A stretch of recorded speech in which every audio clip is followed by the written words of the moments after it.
कूट लेखन यानी कोडिंग डिकोडिंग सीईटी के लिए। एक मजेदार सवाल, अगर कैट का कूट डीबीयू है तो डॉग का कूट क्या होगा? चलो नियम पकड़ते हैं एक नजर में। पहले कूट के प्रकार, फिर शिफ्ट विधि, फिर दर्पण अक्षर और अंत में हल करने की युक्ति। पहला, कूट के प्रकार। 1. अक्षर स्थान शिफ्ट, जिसमें हर अक्षर जमा एक या घटा एक होता है। 2.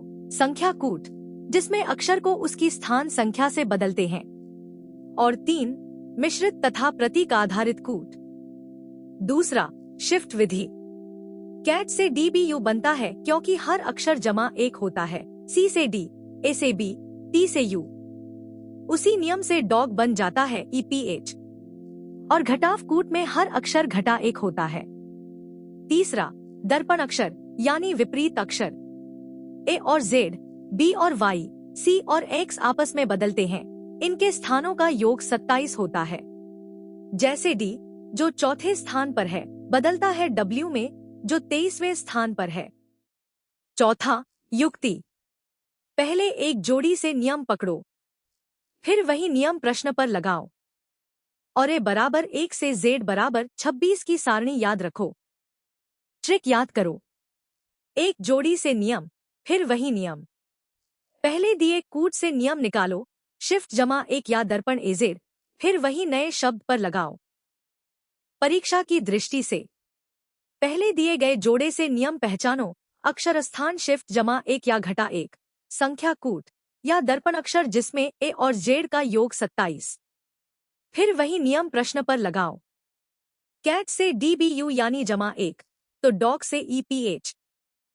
पहला सवाल, यदि कैट का कूट डीबीयू है तो डॉग का कूट क्या होगा? विकल्प ईपीएच, ईपीआई, सीपीएच या एफक्यूआई। सही जवाब है ईपीएच। हर अक्षर जमा 1, डी से ई, ओ से पी, जी से एच, आता डॉग से ईपीएच। दूसरा सवाल, दर्पण अक्षर नियम यानी ए और जेड बदलते हैं, से डी का कूट क्या है?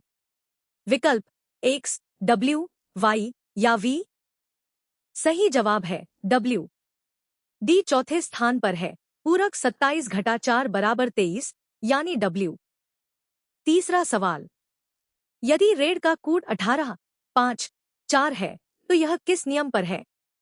विकल्प जमा 1 शिफ्ट, स्थान संख्या, दर्पण अक्षर या उल्टा शब्द। सही जवाब है स्थान संख्या। आर बराबर 18, ई बराबर 5, डी बराबर 4 यानी सीधे स्थान संख्या से कूट। नियम पकड़ो, फिर लगाओ। कूट हल। वीडियो पसंद आई? लाइक, शेयर और सब्सक्राइब जरूर करो। समझो, सीखो, याद करो।